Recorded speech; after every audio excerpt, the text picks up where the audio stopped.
Well, I think we need to pop in and visit with our safety director, uh, Safety Sue tonight, get an update. Sue, last week you weren't with us because you weren't feeling well. Glad you're feeling better. But Thank you. I've been having Brent came on. heart, heart issues. I saw last week's thing, and you guys Did you see? impressed me with you're talking about headgear and safety gear, and so yeah, I was very Yeah, happy to see that. the wireless doorbell thing. I was sharing that information with my counselor the other day, talking about it. And I'm Okay. concerned about my father-in-law in his upper 80s going out to his workshop and his wife not knowing if he's out there or where he's Mm-hmm. at. And when he's in the workshop, where is she at?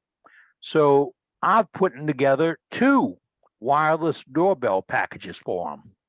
It's got a receiver and a transmitter on each one.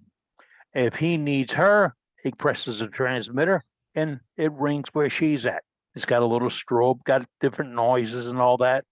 And the same thing with her. If she needs Bud, she can push the button and he'll know he's looking. It's like that. What did they called it the one of those I've fallen down. I can't get back up medallion First thing. alert. First Uh, alert. First First alert. alert.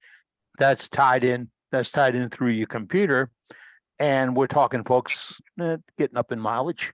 So great idea, Brent. Last week, Brent came up and said, "Hey, I got a safety thing." Now, Sue, you got to top it. There you go. Well, okay. First off, Dean's not on yet tonight, is he? No. You know, he had a welcome. I'm back in the shop a couple of weeks ago, and it looked like he had a brand new trend respirator face shield. I was going to ask him if that's what it was, because it looked pretty darn good. Uh, I can't say much enough about face shields, but you guys covered a lot of it last week. And let me say, remember, we're all invested in our safety of our own shops. I always wear my Apple Watch because there's been several times where I have fallen.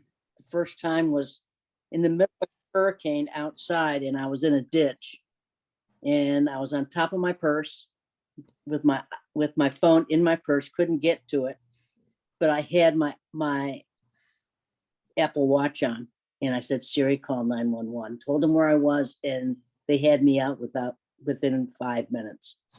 And I have fallen a few times in the house, and if I can't get up, I just tell Siri to call 911.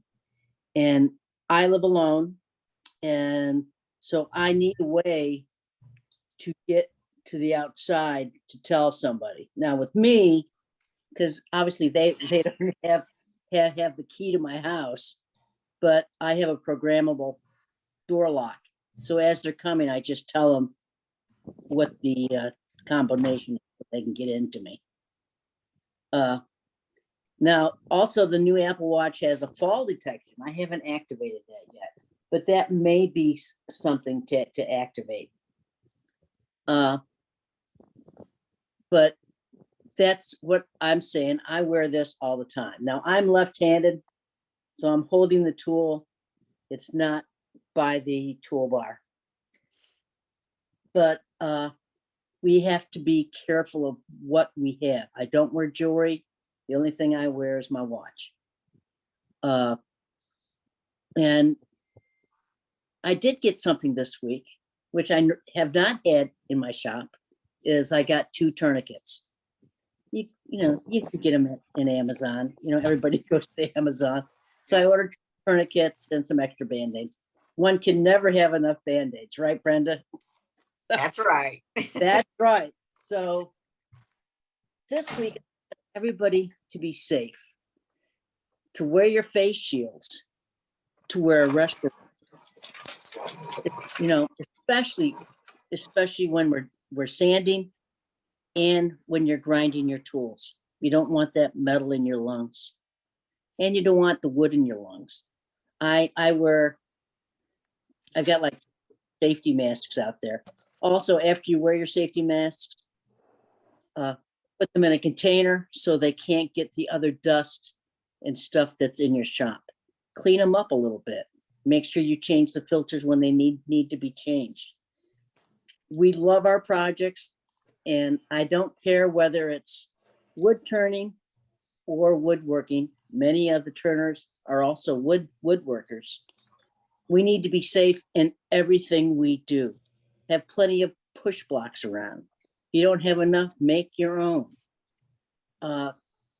Just stay safe this week, because I want to see you all next week, and all your happy faces.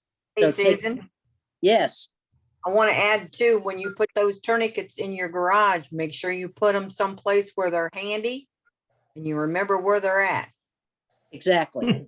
Exactly. I have a safety cabinet out there. That's where all mine are. So yeah. I have something else I'd like to add or to reinforce, if I might. I have a very Please. close friend that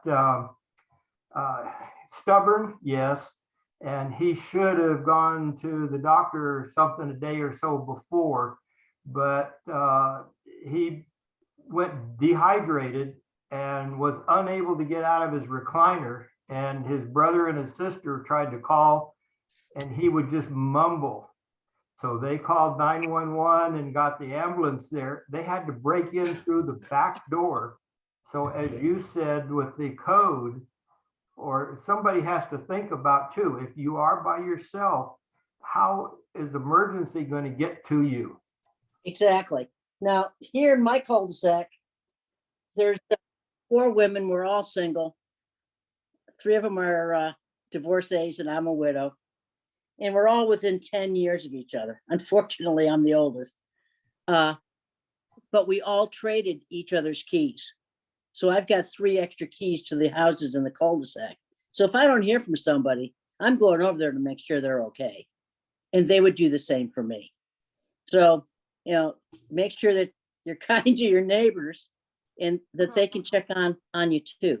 I mean, my sister, she would love to check in on me, but she's in Western New York. And my brother's in Pasadena, California. So locally, I have in-laws. But really locally, I have wonderful friends in the cul-de-sac. So you need to make your connections so that you can help them, but also you.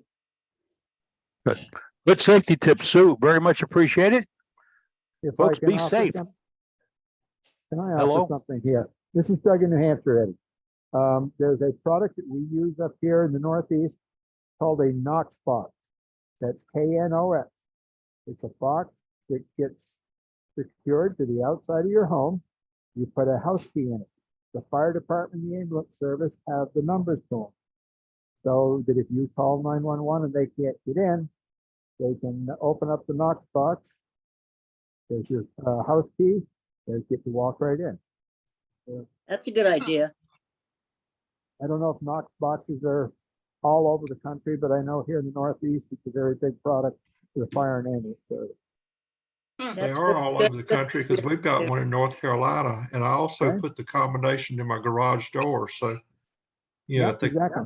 could get in that way too. Right. And they also have some that for volunteer fire departments where they have to keep the key to the Knox box inside of the car.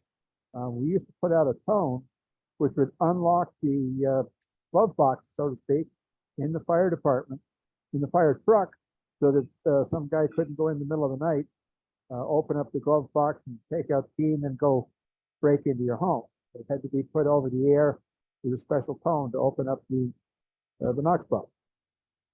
Okay, I like that. Yeah. Yeah, I'm going to research Good that idea. here.